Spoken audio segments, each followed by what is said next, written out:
एक परिपाटी सी बन गई है, हर घर में बच्चा, कोई 9 बजे उठ रहा है, कोई 10 बजे उठ रहा है, यहाँ तक कि 12-12 बजे उठ रहे हैं, और रात को सोने का सारा उनका सिस्टम बिगड़ा हुआ है। कोई 1 बजे सो रहा है, कोई 2 बजे सो रहा है, ना खाने का होश है उनको और ना सोने का होश है उनको। तो मैं ये कहना चाहती हूँ बच्चों से कि यदि वो अपने एक संस्कार, और वो संस्कार क्या है कि सुबह उठने का संस्कार, अगर वो बच्चे एक सुबह उठने के संस्कार को बदल देंगे अपने को, तो उनका पूरा बदल जाएगा, पूरा संस्कार बदल जाएगा, संसार बदल जाएगा उनका। जब टाइम से उठेंगे तो टाइम से उठने पर वो योग है, प्राणायाम है, आसन है, और जब इसको करेंगे तो उनको क्या है कि भूख भी अच्छी लगेगी। अक्सर बच्चे करते नहीं है, ये कितना भी कह लो बच्चों को करते ही नहीं है। तो जब वो टाइम से उठेंगे तो योग प्राणायाम करेंगे, टाइम से भोजन करेंगे, तो उनकी एक व्यवस्थित दिनचर्या हो जाएगी। तो इस प्रकार से उसका खाना टाइम से खाएंगे तो बचेगा। तो हमें अपने संस्कारों को बदलने की जरूरत है। सब कुछ जीत सकते हैं संस्कार से, और सब कुछ हार सकते हैं अहंकार से। इसलिए बच्चों, तुम इस देश की शान हो, और तुम्हारे ऊपर भी इस देश की कमान है, सारा भार है तुम्हारे ऊपर इस देश का। और यदि युवा पथ से गिर गया तो इस देश को कौन संभालेगा? क्योंकि संभालना तो बच्चों को ही है ना। बुजुर्ग क्या करेंगे? वो तो समझा सकते हैं, आपको पाठ पढ़ा सकते हैं, लेकिन करना तो काम आपको युवा। तो युवा ही इस देश की पहचान है। मैं एक 2-4 पंक्तियों के साथ में बच्चों को प्रेरणा देना चाहूंगी। देश के बच्चों तुम्हें तो इस धरा की शान हो, देश के बच्चों तुम्हें तो इस धरा की शान हो, तुम ही हो भारत का सपना, तुम ही इसका मान हो, देश की बच्चों तुम्हें तो इस धरा की शान हो, ऋषियों मुनियों की धराई देश संस्कारों का है, ऐसे भारत देश की बच्चों तुम संतान हो, ऐसी भारत देश की बच्चों तुम संतान हो। लोक मुद्रा और अपाला विश्व भूषा हो तुम्हें। लोपा हुई है, मुद्रा हुई है, अपाला है, रानी की झांसी है, पद्मनी है, जो भी है वो आप जैसी बच्चियों में से हुई है, वो कोई अलग थोड़ी ना थी, आप जैसी बच्चियों में से तैयार हुई है वो भी।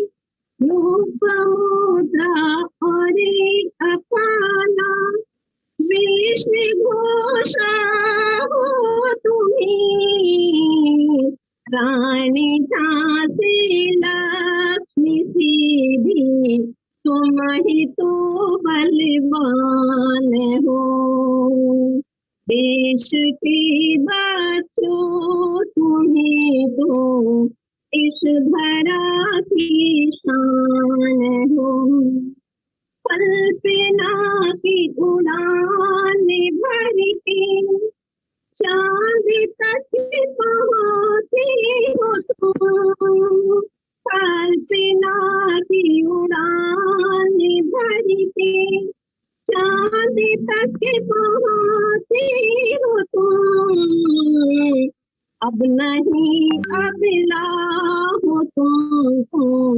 कीर्ति शक्तिवान हो, अब नहीं अबला हो तुम कीर्ति शक्तिवान अबला नहीं हो, जैसे कि कह देते हैं कि अबला है नारी तो अबला है और पराए घर जाना है। मैं इसलिए बलवान नहीं बनना कि हम पराए घर जाना है।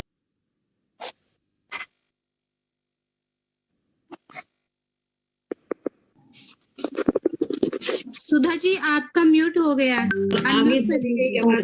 ठीक है बारी। हाँ जी, जैसे कि आज का जो टॉपिक था बच्चों का साकार और निराकार के ऊपर, तो वेद में स्वयं लिखा है कि ना तस्य प्रतिमा अस्ति, कि उस परमेश्वर की कोई प्रतिमा नहीं है। लेकिन जो ये प्रकृति है जो हमें दिखाई देता है सब कुछ, ये जो प्रकृति हमें दिखाई दे रही है ये ईश्वर का साकार रूप है।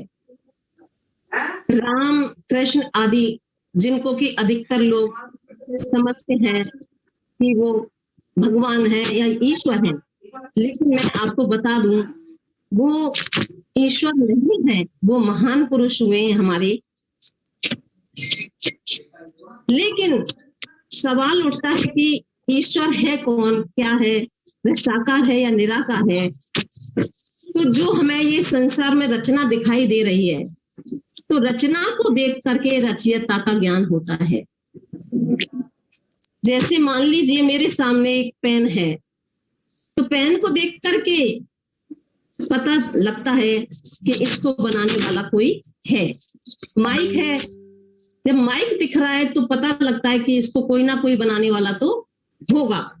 तो जब हम इतने बड़े संसार को देखते हैं, व्यवस्थित संसार को देखते हैं, सूरज चांद तारे आदि को देखते हैं, पेड़ पौधों को देखते हैं, तो पता लगता है जो इतनी बड़ी सृष्टि चल रही है इसके पीछे कोई ना कोई तो है, और वह और कोई नहीं, वह एक निराकार ईश्वर ही है। अगर जैसे कि बाहर एक मूर्तिकार है और वो मूर्ति बना रहा है, तो मूर्ति बनाते हुए बाहर हमको दिख रहा है, लेकिन जो गर्भ के अंदर एक शिशु पल रहा है, ये तो बेइज्जती हो जाती है, और उसके लिए अंदर जो भोजन पहुंचा रहा है, मैं देख बैठ के क्या सुनाया था, वो कौन है? जब देखते हैं हम कि गर्भ के अंदर जो बच्चा है, धीरे धीरे उसके अंगों को छटना भी शुरू हो जाता है, उंगलियां बन जाती हैं, सर पर बाल आ जाते हैं, आंखों में ज्योति आ जाती है,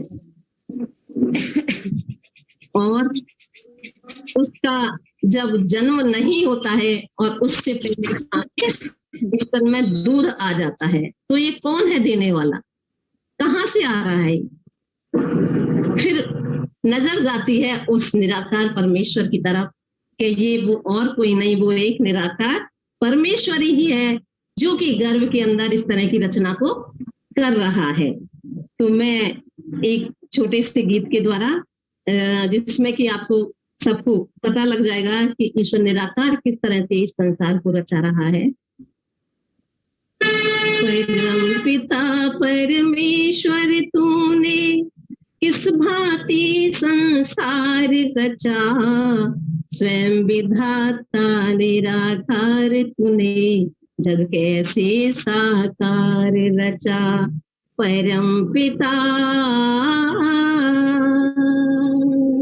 तारों से भरा नभ का आंगन, चंदा सूरज कर रहे गमन, घन घोर घटा करती गर्जन, कहीं शीतल मंद सुगंध पवन, ये बिन सीमा का नील गगन, विस्मय पक्षी कर रहे भ्रमण, दे रहा उन्हें निश दिन भोजन, हे जगदीश्वर तुमको धन धन, हे जगदीश्वर तुमको धन धन।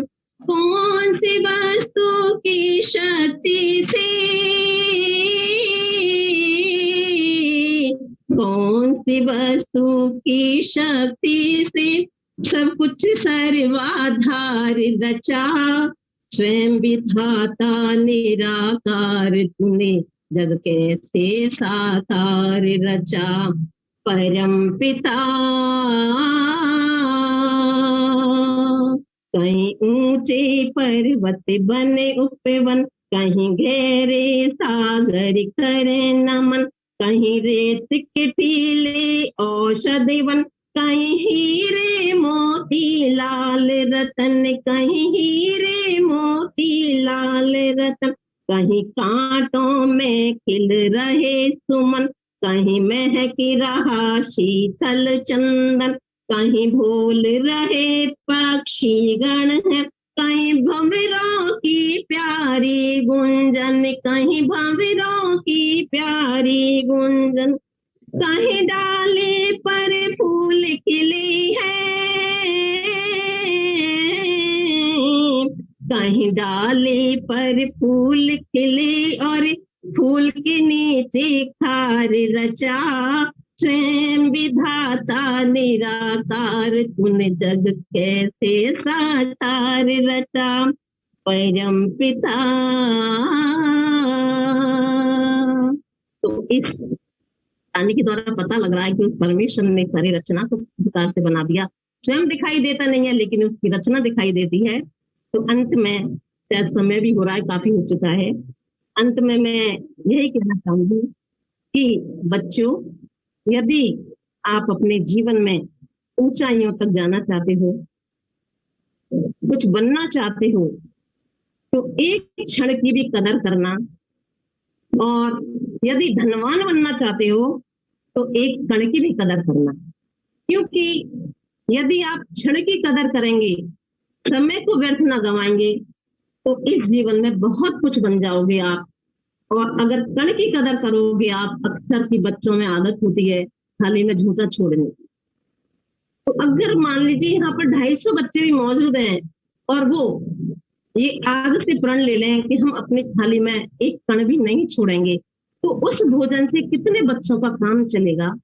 तो इस बात को मेरे को आप अपने ध्यान में रखेंगे कि हमें आज से एक क्षण को भी व्यर्थ नहीं करना है और एक कण को भी व्यर्थ नहीं करना है। अंत में मैं चाहूंगी कि जो हमारी अध्यक्षा हैं उर्मिला जी और महामंत्री डॉक्टर सुषमा जी और इनकी पूरी टीम बहुत ही बधाई की पात्र है, जिन्होंने कि अपने अथक प्रयास से इतना सुंदर और योजनाबद्ध तरीके से इस कार्यक्रम को आप सब बच्चों के लिए रखा है।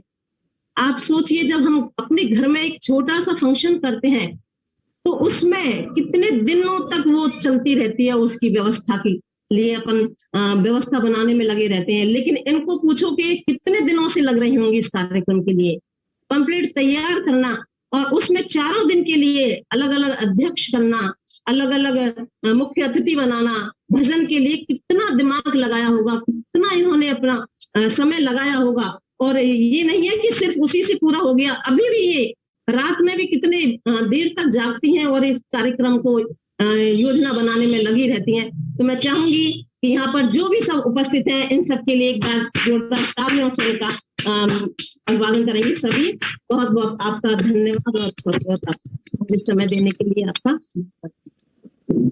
बहुत बहुत